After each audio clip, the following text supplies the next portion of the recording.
বিসমিল্লাহির রহমানির রহিম। হে সমস্ত জগতবাসী, আজ আমি আপনাদের সামনে যে কিছু স্বপ্নের ব্যাখ্যা নিয়ে হাজির হলাম। যেই স্বপ্নগুলা আপনার ব্যবসা বাণিজ্যে, আপনার সংসার, ফ্যামিলি, পাড়া প্রতিবেশী এদেরকে নিয়ে চলতে হয়। তো এখন দেখা গেছে আপনার জীবনে এমন কিছু ঘটবে তা আপনি জানেন না, তো জানলেও বুঝলেন না। যেমন স্বপ্নের মাধ্যমে আল্লাহ অনেক কিছু দেখিয়েছে, কিন্তু আপনি সেটি বুঝে নেননি। না বোঝার কারণে যেভাবে সেভাবে চলেছেন, তখন কিন্তু বিপদগ্রস্ত হইতে হয়েছে।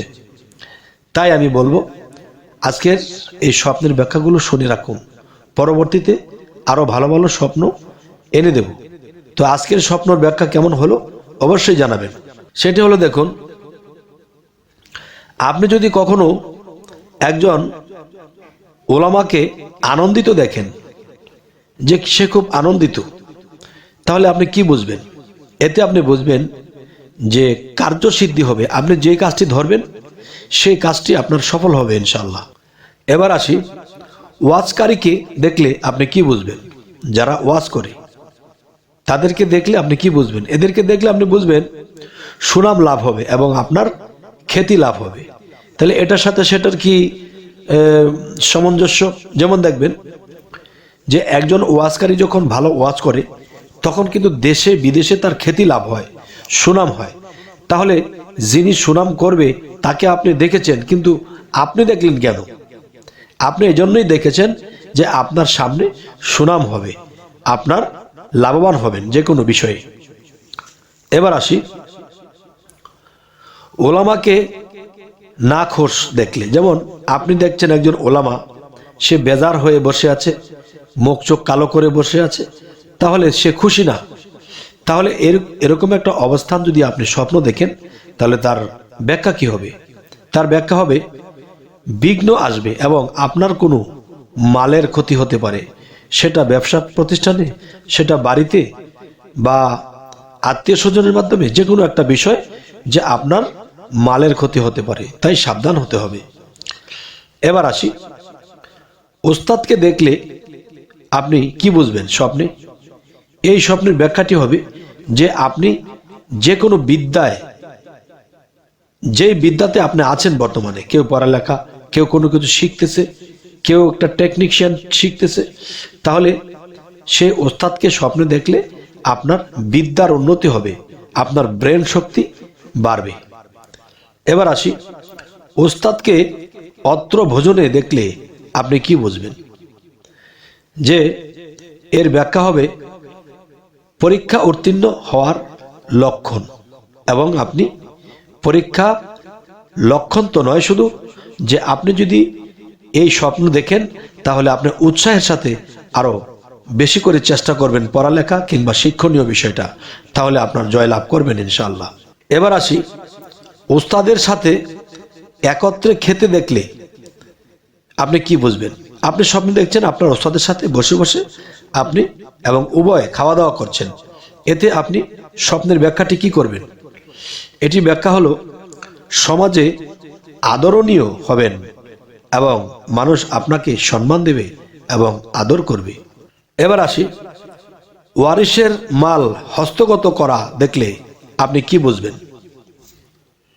ওয়ারিসের মাল আপনি হস্তগত বা কম করে রেখেলেন বা কিছুটা লুকিয়ে ফেললেন, এ ধরনের কোনো স্বপ্ন যদি আপনি দেখেন, তাহলে আপনি কি বুঝবেন? আপনি এটি অর্থ হলো রোগে পতিত হবেন, অথবা স্বজন, আত্মীয় স্বজনের মধ্যে কেউ মারা যেতে পারে। এবার আসি, ওয়ারিসের সাথে কলহ করতে দেখলে কি বুঝবেন? যেমন একজন ওয়ারিস, তার সাথে হইচই, তার সাথে আনন্দ করছেন, কলরব করছেন, কলহ করছেন, তাহলে এটি দেখলে আপনি কি বুঝবেন? এটি এই ব্যাখ্যা বোঝায় যে আপনার মাল ক্ষতিগ্রস্ত হবে। আচ্ছা, তাহলে এই স্বপ্ন দেখলে সাথে সাথে আমাদের সতর্ক হতে হবে যে আমাদের কোথায় কি আছে। আল্লাহ কিন্তু আগে থেকেই আমাদেরকে জানায়, কিন্তু আমরা তা বুঝি না। এবার আসি,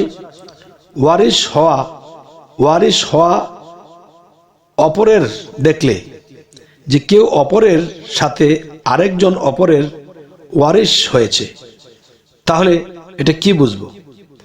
এখন এটাই বুঝবো যে কারো মঙ্গল করবে, যে তিনি কারো মঙ্গল করবে। এবার আসি, উষ্ট দেখলে আপনারা কি বুঝবেন? উষ্ট দেখলে এটাই বুঝবেন বিশ্বাসী অথবা শান্তি লাভ হবে।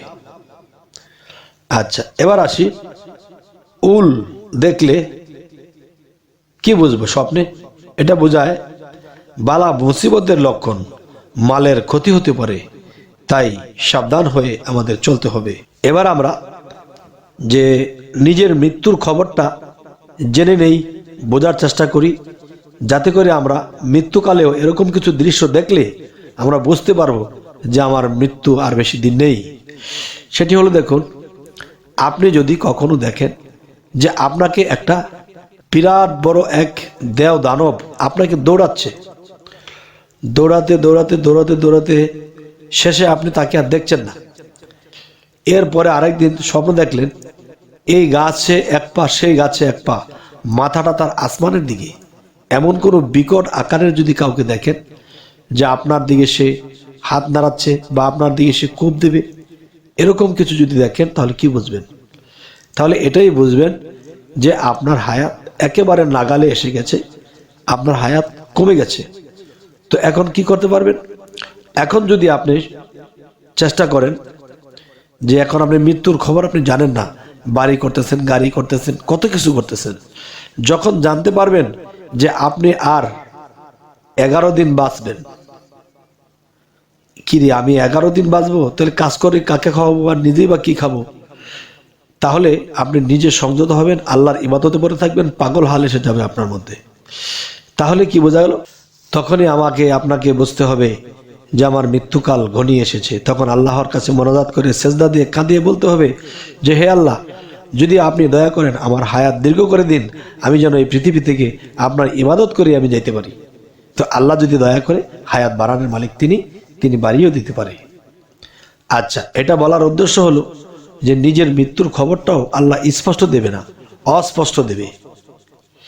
তাই বলি, হে সমস্ত জগতবাসী, আমাদের এই যে আলোচনাগুলো আপনাদের সাথে করি, কোন কোন আলোচনাগুলো কেমন লাগে অবশ্যই জানাবেন। যদি বলেন যে হ্যাঁ এ ধরনের আলোচনা দিবেন, তাহলে আমরা তাই দেওয়ার চেষ্টা করব।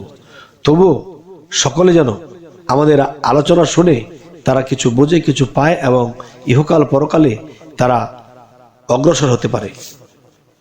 তবে এখানে আরেকটা বিষয় হলো, আমাদের চ্যানেলের আলোচনা যদি আপনাদের ভালো লাগে তো অবশ্যই সাবস্ক্রাইব করে নেবেন এবং পরবর্তীতে যেন ভালো আলোচনা এনে দিতে পারি।